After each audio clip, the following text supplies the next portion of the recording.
Paano tanggalin daw to? Ayan, yung tapit hindi na daw mabubunot katulad nito. Ayan oh.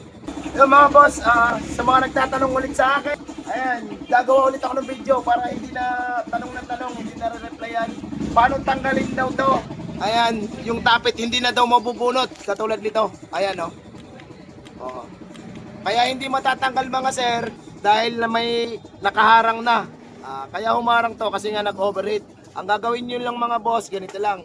DIY lang, ganito ang gagawin nyo. Kailangan nyo nito mga sir. Makita mo to. Ito lang boss, kailangan nyo lang ng ganitong pang-port. Tapos tatanggalin nyo lang. Okay lang yan, hindi yan masisira. Wag lang ito lang tatanggalin nyo yung labig. Ayan, yung natunaw na alloy. Ganyan lang gawin yung boss, dandahan lang, tatansyahin nyo lang na makakadaan ng tapit.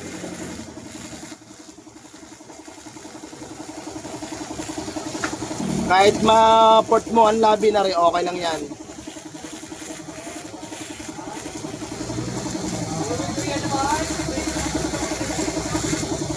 Ayan mga sir, tapos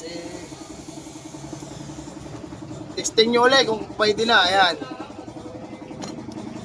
Ayan mga boss, umangat na. Ganun lang kasi mga boss, maraming salamat.